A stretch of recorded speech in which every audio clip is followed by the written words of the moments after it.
నమస్తే ఫ్రెండ్స్ జీవితాన్ని హ్యాపీగా గడపడానికి మించి ఎవరైనా ఏం కోరుకుంటారు? మరి మీ జీవితంలో హ్యాపీగా ఉండాలి అంటే మీరేం చేయాలి? పోల్చుకోకండి.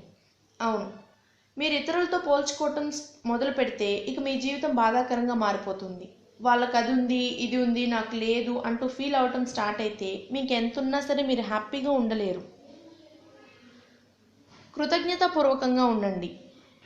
మీకు ఈ జీవితాన్ని ఇచ్చిన మీ తల్లిదండ్రుల నుంచి మీ లైఫ్లో హెల్ప్ చేసిన ప్రతి ఒక్కరికి కృతజ్ఞతగా ఉండండి. ముఖ్యంగా ఈ రోజుని మీ చేతికి అందించిన ఆ భగవంతుడికి మాత్రం కృతజ్ఞతలు చెప్పుకోకుండా బయటికి వెళ్ళకండి. అసలు క్షమించండి.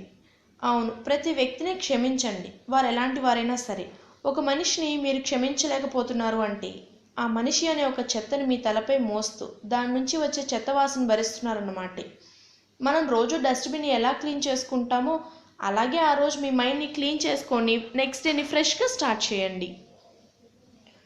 మీ స్నేహితులతో, కుటుంబ సభ్యులతో మంచి రిలేషన్షిప్ని మెయింటైన్ చేయండి. వారితో కలిసి హ్యాపీగా నవ్వండి, సరదాగా టైం స్పెండ్ చేయండి. మ్యాక్సిమం మీ లైఫ్లో గొడవలకి స్పేస్ అనేది ఇవ్వకండి.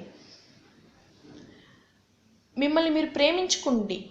మీకంటూ కొంత సమయాన్ని కేటాయించుకోండి. మీకు నచ్చిన సంగీతం వినండి, మీకు నచ్చినట్టు డ్యాన్స్ చేయండి.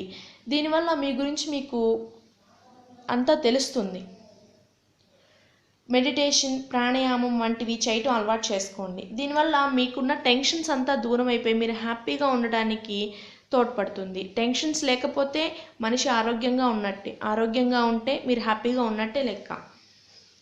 సహాయం చేయండి. మీకున్న దాంట్లోనే ఎవరికైనా హెల్ప్ చేయడం అలవాటు చేసుకోండి. ఆ సంతోషం మీకు ఎంత ఇచ్చినా సరే దొరకదు.